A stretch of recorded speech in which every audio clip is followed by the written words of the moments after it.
오늘 우리에게 주신 하나님의 말씀은 신약성경 요한복음 6장 30절에서 40절까지 말씀입니다.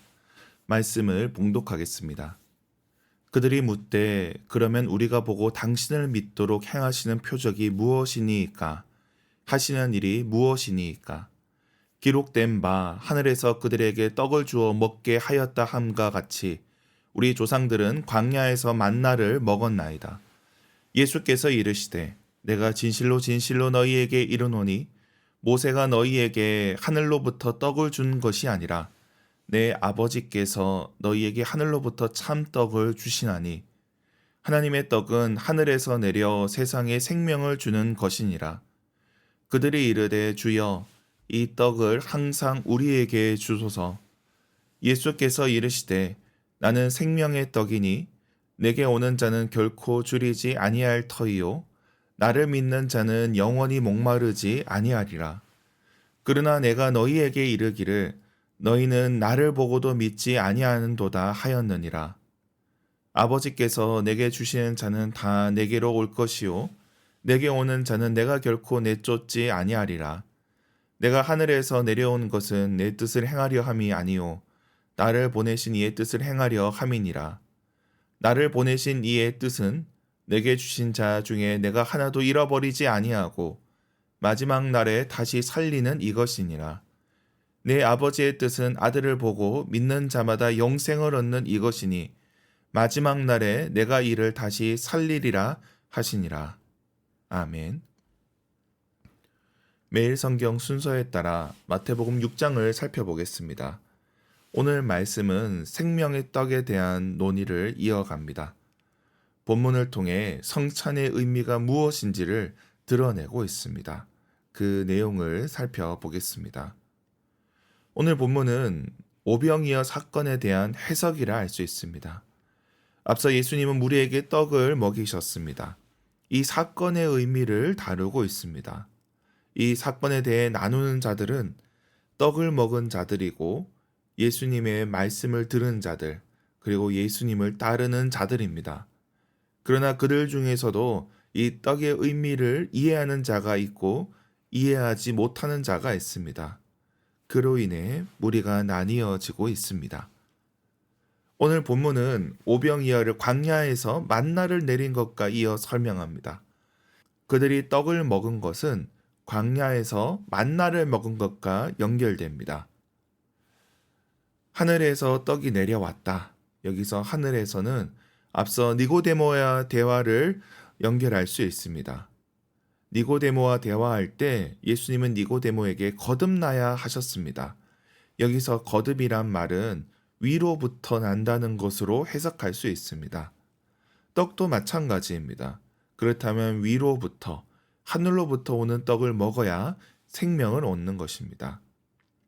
위로부터 오는 떡을 말하는데 무리들은 그 떡을 항상 그들에게 주소서 요청합니다. 여기서 무리가 생각하는 떡은 그들의 배를 배불리게 하는 육신의 떡을 가리킵니다. 자신들의 배를 채우기 원하는 것입니다. 그러기에 예수님은 36절에 그들이 믿지 않는다 말씀을 하십니다. 그리고 이 떡에 대한 말씀은 35절에 내게 오는 자는 줄이지 않고 목마르지 않는다 말씀하시는데 앞서 사마리아 여인과 대화가 이어지고 있습니다. 그리고 38절에서 예수님은 떡을 자신과 연결하십니다. 38절에 내가 하늘에서 내려온 것이라 말씀을 하십니다. 하늘에서 떡이 내려왔는데 이제는 내가 하늘에서 왔다 말씀하십니다. 그리고 그들이 받은 떡은 곧 예수님이신 것을 말씀을 하십니다. 그러므로 우리가 떡에 대한 내용은 결국 예수님으로 바꾸어 읽을 수 있다는 것입니다. 하늘로부터 오는 떡은 하늘로부터 오신 예수님이고 우리는 그분을 통해 생명을 얻는 것입니다. 그 떡을 먹는 것은 곧 그분을 믿는 것이고 그분을 통해 영생을 얻는 것이라 말씀하고 있습니다. 이처럼 예수님은 떡으로 비유할 수 있습니다. 예수님을 생명의 떡으로 보는 것은 우리가 흔히 성찬에서 이를 다룹니다. 지금도 갈릴리에 있는 오병이어 기념교회에 가면 그곳에 성찬상이 있고 떡이 4개만 그려져 있습니다. 이는 예수님 자신이 생명의 떡이기 때문에 그렇습니다. 예수님 자신을 내어주신 것이기에 그렇게 그리어 놓은 것입니다. 보통 공간복음에서는 최후의 만찬에서 떡을 떼어주신 것으로 이 생명의 떡을 설명합니다. 그런데 요한복음에서는 오병이어에 초점을 맞춥니다. 오병이어를 통해 떡을 나누신 것이고 또 이를 통해 예수님이 자기를 내어주셨음을 보여주고 있습니다. 이를 통해 생명의 떡이 단순히 유월절 전날의 식사만 가리키는 것이 아니라 광야에서 먹었던 만나의 전통과도 이어지는 것입니다. 이처럼 요한복음은 더 풍성한 의미를 담고 있습니다. 생명의 떡에 담긴 그 의미를 더 설명하고 있는 것입니다. 그런데 이러한 영적인 의미를 이해하지 못하는 자들이 있습니다. 36절에 보면 보고도 믿지 아니하는 자들이 그렇습니다. 이들은 떡을 먹었음에도 그렇습니다. 말씀을 들었지만 깨닫지 못하는 것입니다. 이를 기억해야 됩니다. 그럼에도 예수님은 말씀하십니다. 39절에 나를 보내신 이의 뜻은 내게 주신 자 중에 하나도 잃어버리지 아니하는 것이라 말씀하십니다. 예수님께 나아온 자들을 소중히 여겨 주십니다. 오늘 이 자리에 있는 우리도 그렇습니다. 하나님께서는 우리에게 영생의 양식을 주셨습니다. 비록 우리는 육의 양식을 먹지만 생명의 양식, 영의 양식이 되시는 예수님을 영접해야 됩니다. 그분을 믿고 그 뜻대로 행하는 자는 영의 양식을 먹는 자입니다. 영의 양식을 먹는 자는 줄이지 아니할 것이라 약속하십니다. 부활과 영생이 허락된 것입니다.